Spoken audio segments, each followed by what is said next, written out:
What's good, YouTube? So today I'm gonna be making a video. I'm gonna be installing the shock therapy billet resi caps on my shocks. So I've been doing quite a bit of work on the Can-Am, trying to get it ready for President's Day for my Glamis strip. We're near the end. Hopefully I get it done and I can try it out. But I went out and bought this shock compressor tool thing to upgrade my springs. I ended up using my friend's because I found out he had one, and that way I didn't have to wait for this one. But this one came in and I'm using it to hold my shocks in place to be able to do the caps. So I went ahead and did this one, but I'll show you guys the way I did it. It's pretty simple. This goes in here, and this is the retaining clip. Took me about less than 5 minutes maybe. Just gotta get this one cleaned up and then finish this one off, and then I'll show you guys on my next shock. Alright, so I got it set up. I already did one just to kind of get the feel for it. I'm about to do this one, and I do have my drill with the 1/8 inch drill bit.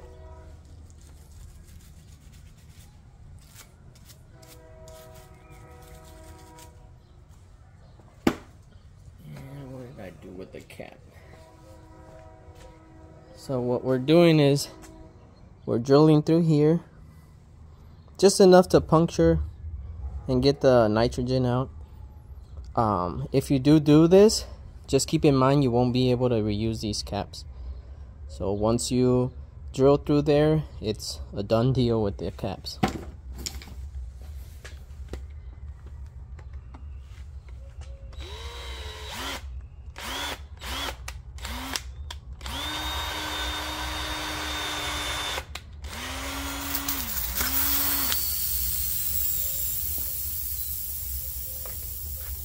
Let the nitrogen out.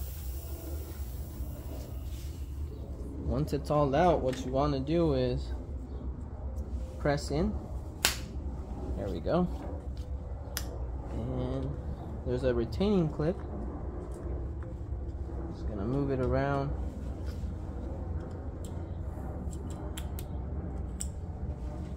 Let me get you guys closer. There we go. So I've never done something like this before, and I am no mechanic or professional. So what I'm doing is with the small one, I'm kind of prying it out. If I had a little pick, metal pick, I'd be able to get it a lot better or easier. I see it coming. There we go. And with the other one, I'm just holding it in place because this retaining clip kind of rolls around. So once you have that, all you do is there's a little lip on the edge here. You just pry it out.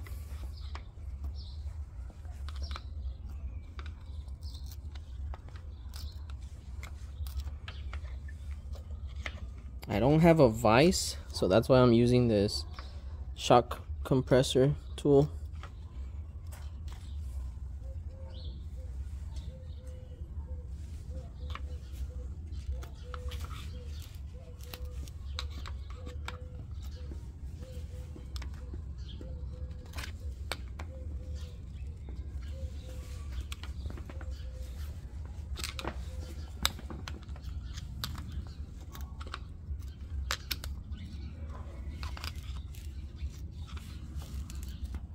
There we go. Kind of struggle a little bit more, but it's just playing with it. It is a little dirty in there.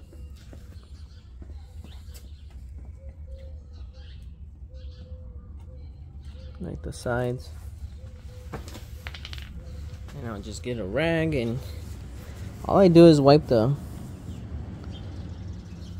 lip here at the beginning. Earlier when I drilled, some of the rubber that the cap has fell inside here. This one doesn't look like it.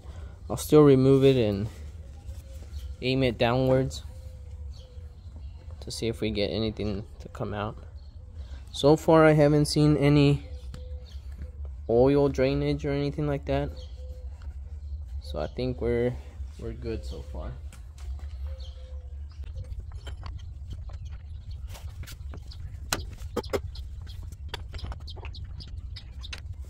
So I have everything ready except for the nitrogen. So hopefully I finish these, which I will. I'll go check and see how much nitrogen is.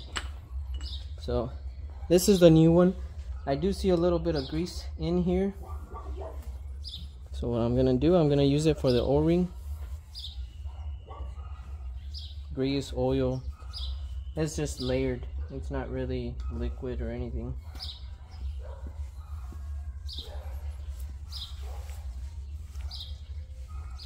Alright, and we're just gonna press these in, push in, get our retaining clip.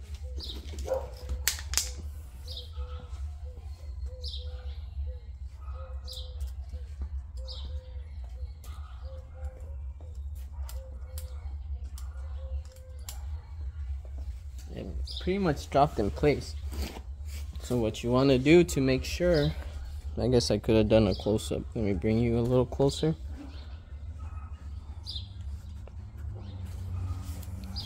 So now all you want to make sure it does is for the retaining clip to be able to spin around freely, which it is. After that, what I've been doing, what I did on the last one, is pull this up just so we don't lose any position, and make sure that the retaining clip holds it, and it does. So we're done with that one. So these are the rear shocks of my Can-Am. Mine's just a 72-inch wide RS.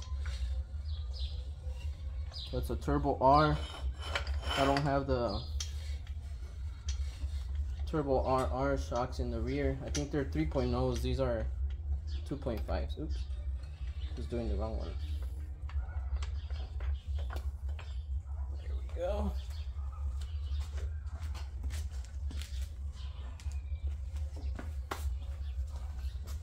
I mean, I should have the whole setup to be able to swap the springs and refill them. If you're in Arizona near Avondale or in Phoenix, I could always help out. My Instagram's always available there, and Messenger as well. So I'm working on the fronts now.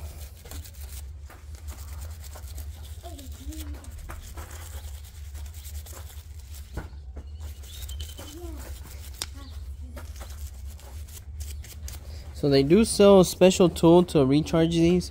It's a needle type of tool, but it's really fragile and it's not the cheapest. And these caps, they look a lot better and they're not that expensive, luckily.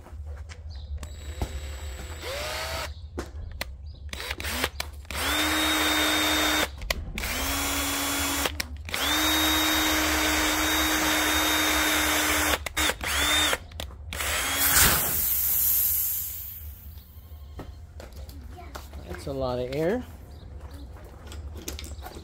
nitrogen. So that's normal to hear that, and you want to hear it.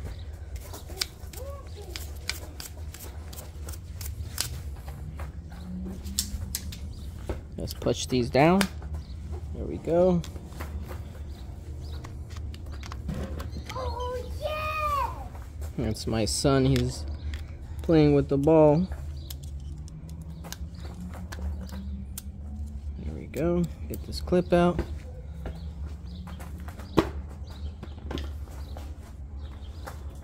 Get your screwdrivers and just pry this out a little bit.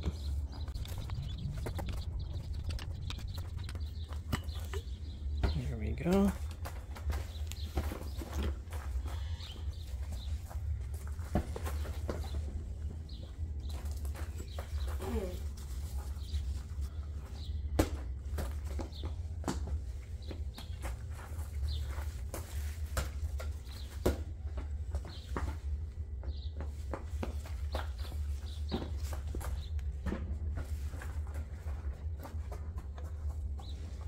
So I'm gonna get it off the vise and just shake it. I do see a little bit of oil in this one.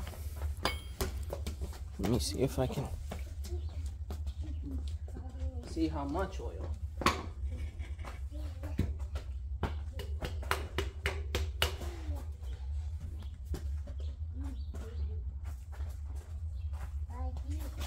So I got the little residue that fell in there, and it was maybe 2 or 3 drops of oil. So a little bit of oil is okay. A lot of oil is not okay.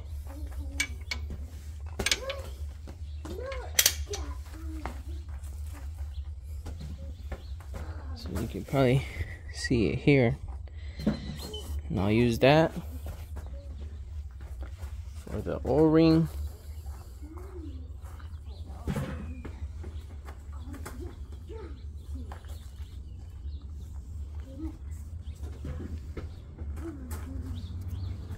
So for some reason, from packaging, the caps have a little bit of dirt on them. Maybe cardboard, dust.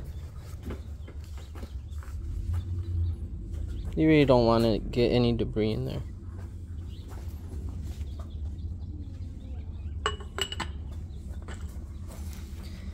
We're gonna push this one in.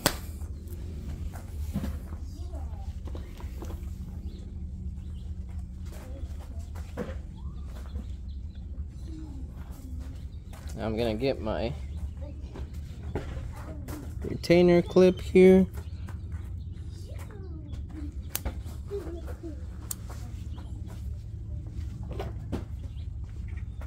Make sure it's in there.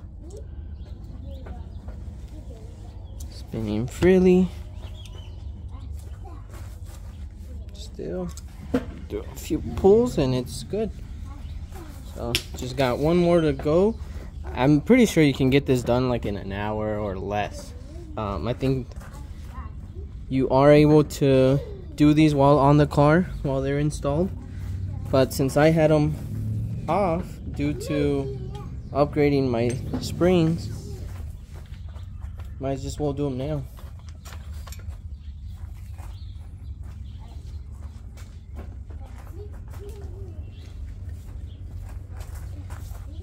Alright, so the last one I'll probably just do a hyperlapse type of video.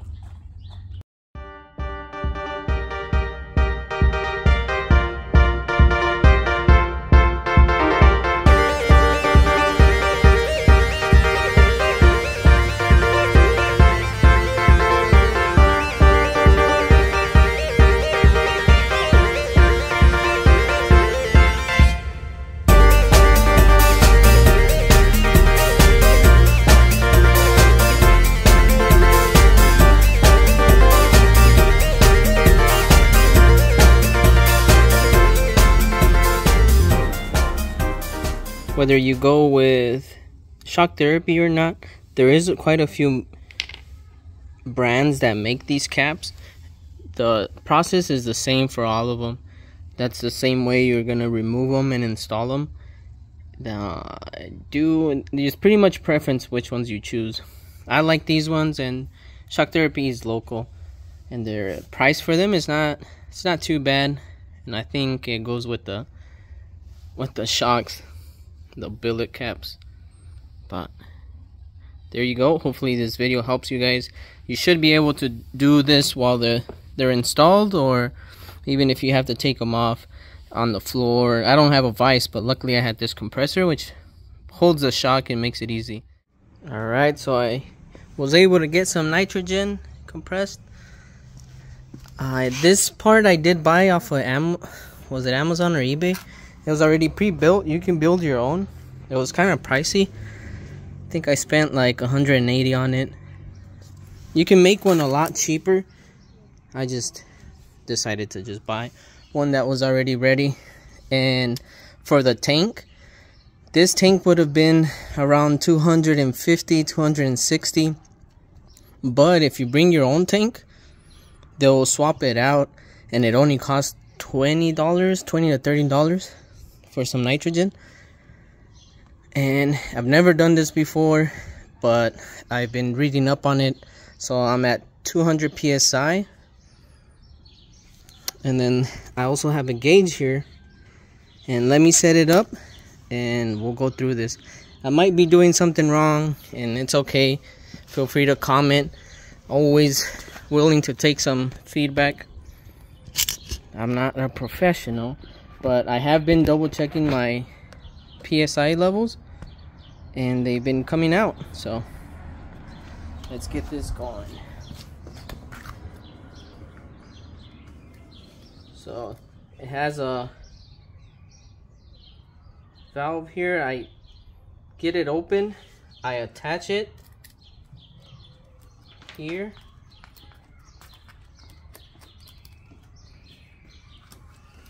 Let me get my tool and get it snug on there.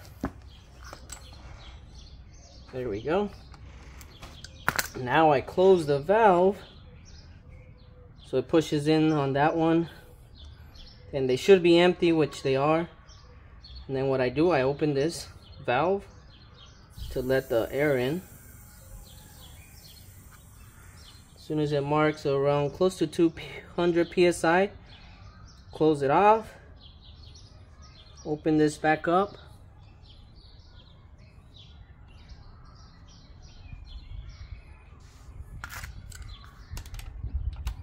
remove it a little bit, let some of the air out, and I go back to 0 on this.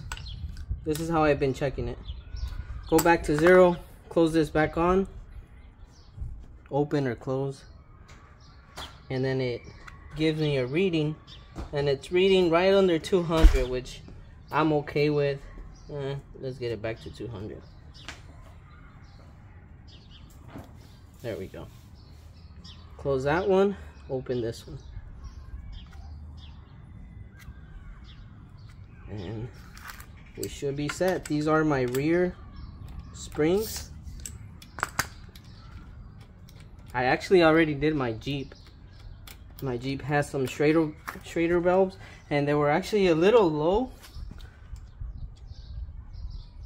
So this one's all set. Just need to do the 2 front ones and we should be good. So we'll do it one more time. So one of my front shocks, let me get this open.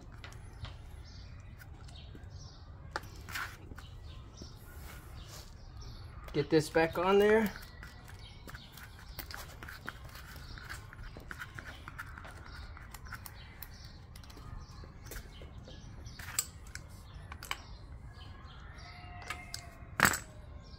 Open this one or close. Still mark 0. Let's go ahead and open it and fill it. And you can kind of see the shock extend. This one kind of moved. Close it up. Open this one.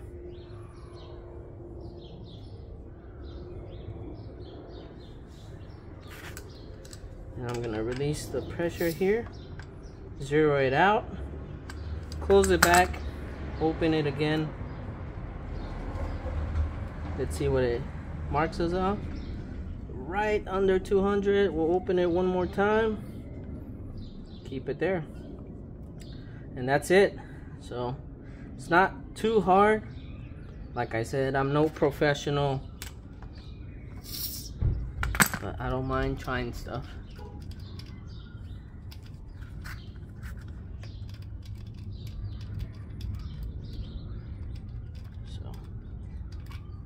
It's nice to have this, that way I could always check my nitrogen levels on my shocks, my PSI.